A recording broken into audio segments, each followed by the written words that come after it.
Hadirin jamaah muslimah sidang Idul Adha rahimakumullah.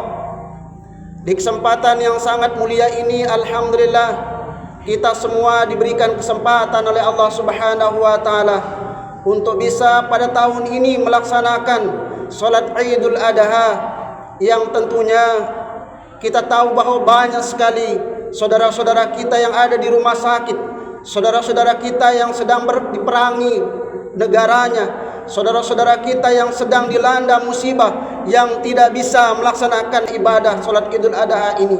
Maka kita harus bersyukur kepada Allah Subhanahu wa taala. Kemudian salawat serta salam kita haturkan kepada junjungan alam kita Nabi besar Muhammad sallallahu alaihi wasallam, yang mudah-mudahan salawat yang kita baca senantiasa mengantarkan kepada kita untuk mendapatkan syafaat beliau kelak di yaumil qiyamah. Amin, Allahumma amin.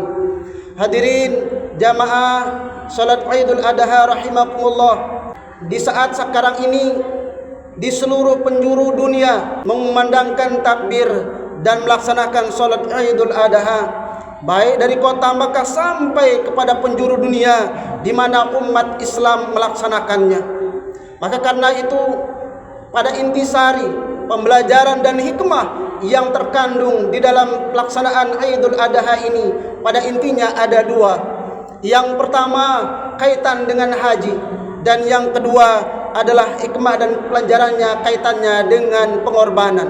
Kemudian dalam konteks ini juga kita bisa mengambil hikmah dari 3 orang yang luar biasa, yang dibesarkan dan diberikan satu keagungan oleh Allah Subhanahu wa taala dalam sebuah sejarahnya yang terkait tentang haji dan pengorbanan, yakni beliau adalah Nabi Ibrahim alaihissalam, kemudian putra beliau adalah Nabi Ismail alaihissalam, dan yang ketiga adalah istri beliau yakni Siti Hajar alaihimussalatu wassalam.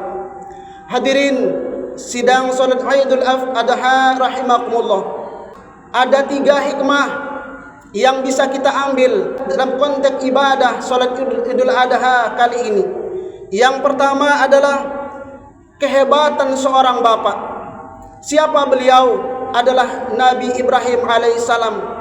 Di sisi lain beliau sangat cinta kepada keluarganya, tapi di samping itu juga beliau tidak menyampingkan diri bagaimana ketaatannya kepada Allah Subhanahu wa taala, sehingga dalam pelaksanaan pembinaan beliau terhadap keluarganya tidak lepas untuk mengharapkan ridha Allah Subhanahu wa taala.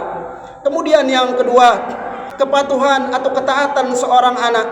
Pada saat ketika Nabi Ismail alaihissalam diminta oleh Nabi yakni bapaknya untuk dikorbankan, tanpa ragu-ragunya, dengan ketaatan dan keyakinannya bahwa apa yang diceritakan oleh bapaknya, bahwa bapak menceritakan tentang bagaimana mimpinya, bahwa mimpi itu adalah bagian dari wahyu Allah yang diperintahkan kepadanya, maka di situ Nabi Ismail alaihissalam tanpa ragu beliau mengatakan, silahkan wahai bapakku, selama itu adalah wahyu dari Allah Subhanahu wa taala, perintah dari Allah Subhanahu wa taala, laksanakanlah. Inilah yang dimaksud dengan ketaatan daripada Nabi Ismail alaihi salam. Kemudian yang ketiga adalah tangguhnya seorang perempuan, seorang istri yang selalu mendampingi Nabi Ibrahim alaihissalam. Siapakah beliau? Yakni Siti Hajar alaihissalatu wassalam.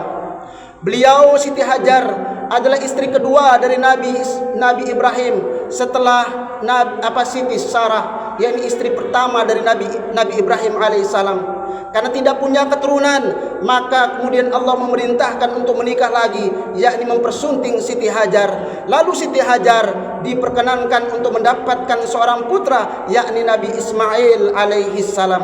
Ada yang indah di situ hadirin sidang salat Idul Adha rahimakumullah.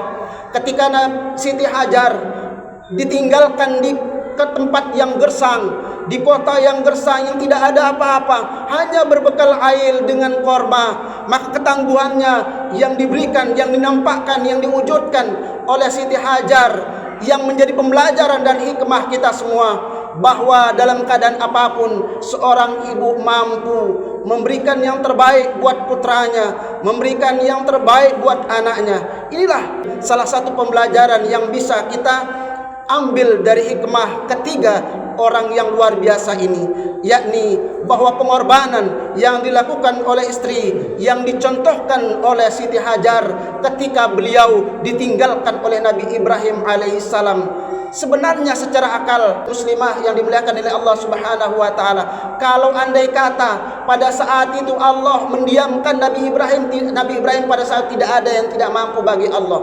Kalau seandainya Allah mencukupkan semua kebutuhan Siti Hajar dan anaknya, semuanya tidak ada yang tidak mungkin, pasti bisa terjadi karena Allah pasti bisa melakukannya. Tapi itulah sebuah proses. Ketika air Zam-Zam yang sekarang kita tahu, ketika Siti Hajar kesana kemari bolak-balik, yang dari Safa ke Marwah, yang saat ini dikenal dengan sa'i, ibadah pada saat haji dan umrah dilaksanakan oleh umat Islam.